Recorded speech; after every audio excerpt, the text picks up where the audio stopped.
لاہور میں پولیس والے مبینہ غلط فہمی کی بنا پر اپنے ہی پیٹی بھائی کی جان لے بیٹھے۔ کس طرح سے یہ وقوع ہوا؟ بادامی باغ پولیس نے ایک مشکوک گاڑی کو رکنے کے لیے کہا۔ جس طرح سے عموماً پولیس والے گشت پر نکلے ہوں یا کسی اور وجہ سے جا رہے ہوں کسی کام سے بھی، تو اس طرح کی کوئی مشکوک چیزیں ان کو نظر آئے تو وہ فوری طور پر اس کو رکنے کے لیے روکنے کا اشارہ کرتے ہیں۔ اسی طرح سے انہوں نے گاڑی کو روکنے کا اشارہ کیا، لیکن نہیں جانتے تھے کہ اس گاڑی میں جو سوار ہے، جو اس گاڑی کو ڈرائیو کر رہے ہیں، وہ خود بھی پولیس اہلکار ہیں جو کہ کرائم یونٹ میں سب انسپیکٹر ہے، جن کا نام ہے مراتب جٹ صاحب۔ اب یہ جو مراتب جٹ صاحب ہیں،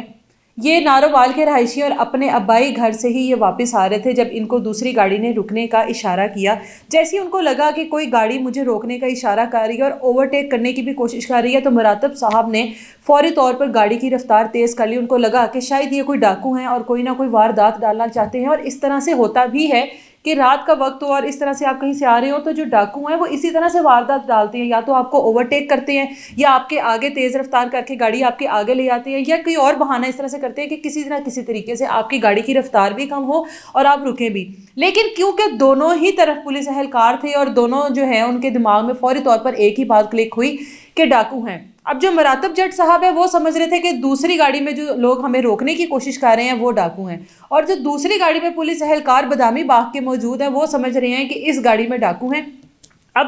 گاڑی جو ہے دونوں کی تیز رفتار سے چل رہی ہے، دونوں ایک دوسرے سے بچنے کی کوشش کر رہے ہیں، اس چیز سے بچنے کی کوشش کر رہے ہیں کہ کہیں کوئی واردات نہ ہو جائے۔ اسی کشمکش میں، اسی افراتفری میں، جو دوسری گاڑی ہے جس میں بادامی باغ کے پولیس اہلکار موجود ہیں، انہوں نے فوری طور پر کر دی اس گاڑی پر، اس بات کا یقین کر کے کہ ہاں بھئی اس گاڑی میں کوئی مشکوک لوگ ہیں اور کوئی نہ کوئی ایسا کام ہونے والا ہے، جس سے بچنے کے لیے انہوں نے اس گاڑی پہ کر دی۔ جب گاڑی پر ہوئی تو گاڑی جو ہے آؤٹ آف کنٹرول ہو گئی اور اس کے بعد گاڑی جو ہے بجلی کے کھمبے سے جا کر ٹکرا گئی۔ جو مراتب صاحب ہے ان کا بھائی ان کے ساتھ موجود تھا، ان کا دوست ان کے ساتھ موجود تھا، اور دونوں، ان کا بھائی اور مراتب جٹ صاحب، خود موقع پر ہی دم توڑ گئے اسی وقت ہی۔ جو ان کا بھائی ہے وہ بھی اس ٹائم سیریس کنڈیشن میں ہے۔ اب دوسری گاڑی میں جو بادامی باغ کے پولیس اہلکار سوار تھے، جن میں ارسلان اور جمشید تھے، دونوں نے جب دیکھا کہ گاڑی کا اس طرح سے حادثہ ہو گیا اور گاڑی میں موجود جو دو لوگ ہیں وہ چلے گئے ہیں، فوری طور پر موقع دیکھ کر وہاں سے فرار ہو گئے۔ اس کے بعد کوئی ڈر نہیں ہوتا کہ کسی کی جان چلی گئی ہے، کوئی ڈاکو ہے، کوئی چور ہے، اس ٹائم تمام ڈر ختم ہو جاتے ہیں جب کسی کی جان چلی جاتی ہے۔ یہ دونوں وہاں سے فرار ہو گئے۔ اب جو ذرائع کے مطابق وہاں پر لوگ تھے ان کا یہ کہنا ہے کہ اس طرح سے کوئی غلط فہمی کا سین تھا، کوئی غلط فہمی کی بنا پر یہ سب کچھ ہوا ہے۔ اب جمشید اور ارسلان جو کہ فرار ہے، پولیس کا کہنا ہے کہ جب یہ دونوں حراست میں آئیں گے، جب یہ دونوں پکڑے جائیں گے، اس کے بعد پتہ لگے گا کہ اصل حقائق کیا ہے، کیا کوئی تیز رفتاری کا مقابلہ چل رہا تھا یا واقعی میں ایک غلط فہمی تھی، غلط فہمی کی بیس پر ایک دوسرے کو اوورٹیک کرنے کی کوشش کر رہے تھے